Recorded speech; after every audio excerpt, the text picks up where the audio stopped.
तो दोस्तों, ये जो रिजल्ट का आंकड़ा हम आपको बताएंगे, जिसे सुनकर आप भी दंग रह जाओगे। ये आंकड़ा सरकारी और प्राइवेट स्कूलों के रिजल्ट का है। सरकारी स्कूलों ने मारी बाजी। सरकारी का परसेंटेज 52 बना और प्राइवेट वाले रहेगा 48।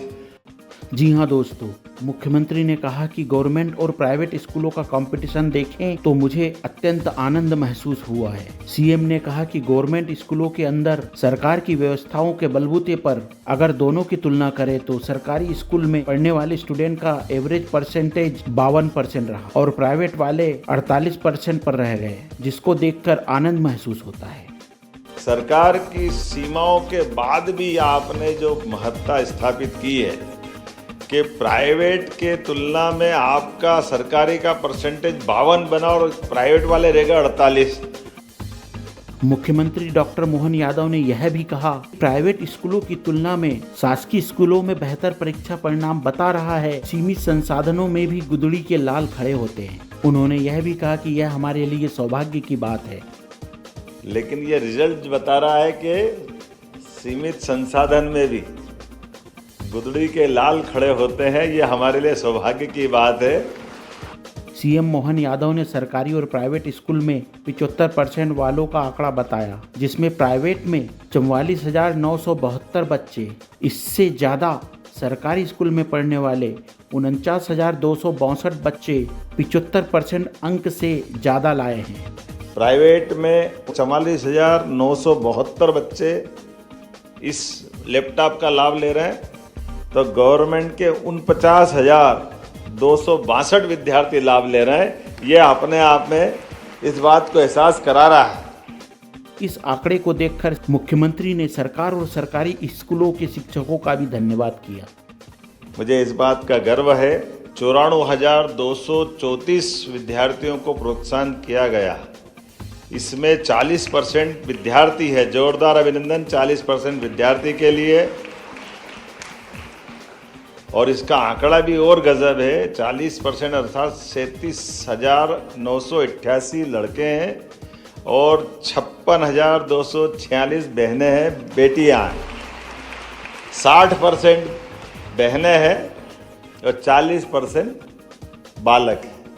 अब ये 60-40 का रेशो उनकी बुद्धिमत्ता बताता, लड़कों को जरा चुनौती है आने वाले समय में अपनी जरा स्थिति मजबूत करें। हमारी बेटियां हमारे को और इस तरह से इस चुनौती को अच्छे से लेगी। अभी 60-40 में देखो अगली बार क्या होता है। सीएम ने यह भी कहा कि 15 साल में अब तक कुल 4,32,000 विद्यार्थियों को इसका लाभ मिला और पिछले वर्षों में यह आंकड़ा भी बढ़ा है। मुख्यमंत्री ने कहा कि 473 विद्यार्थियों को पहली बार 15 साल पहले लाभ मिला था, जो अब बढ़कर 94,000 पहुंच चुका है। ये आंकड़े बताते हैं कि मध्य प्रदेश में शिक्षा के स्तर में कितना सुधार हुआ है। 473 विद्यार्थियों को पहली बार लाभ मिला, लेकिन अब अपनी सरकार के रहते रहते 15 साल के दरमियान इसका आंकड़ा बदल करके 94,000 बच्चों को आज लैपटॉप मिल रहा है। 94,000 से ज़्यादा विद्यार्थी। और इसके उलट एक आंकड़ा और भी देखते जाए, इसको जोड़ कर देख लें, उलट तो क्या बोलना चाहिए, तो आज अपने विद्यार्थियों के जितने विद्यार्थी इससे लाभान्वित हुए हैं, ये 15 साल में 4,32,016 विद्यार्थियों को इसका लाभ मिला। जोरदार अभिनंदन करें ये लैपटॉप के माध्यम से। और इसके लिए मैं मध्य प्रदेश शिक्षा विभाग का बहुत बहुत अभिनंदन करता हूं। मुख्यमंत्री डॉक्टर मोहन यादव ने कहा, कई बार देखा गया है कि प्रतिभाशाली विद्यार्थी प्रोत्साहन योजना के अंतर्गत सरकार से लैपटॉप के लिए मिलने वाली राशि लाभार्थी दूसरे कामों में खर्च कर देते हैं। ऐसे में हम अब कोशिश करेंगे कि अगले साल से सीधे अच्छी कंपनी के लैपटॉप मेधावी छात्रों को दिए जाएंगे।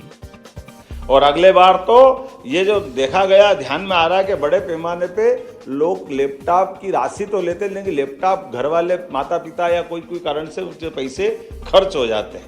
तो कोशिश करेंगे, विभाग तैयारी करे, कोशिश करेंगे कि सभी बच्चों को अच्छी कंपनी का लैपटॉप उनको यहीं प्रदान करें पूरे प्रदेश में एक साथ। उन्होंने कहा, हमारे बच्चे शिक्षित बने, सफल बने और प्रदेश को आगे बढ़ाए। इन बातों को ध्यान में रखते हुए प्रदेश देश में शैक्षणिक क्षेत्र में आगे बढ़े, इसलिए मध्य प्रदेश में मेडिकल कॉलेज भी तेजी से खोले जा रहे हैं। सभी प्रकार के विश्वविद्यालयों के विभिन्न परिसर मध्य प्रदेश में खुल रहे हैं। मोहन यादव ने कहा, मैं यह कहना चाहूँगा कि भविष्य में शिक्षा के क्षेत्र में क्रांति आएगी और प्रधानमंत्री के नेतृत्व में मध्य प्रदेश उत्तरोत्तर प्रगति करेगा। दोस्तों, ऐसी ही जानकारी पाने के लिए हमें लाइक और सब्सक्राइब करें। धन्यवाद।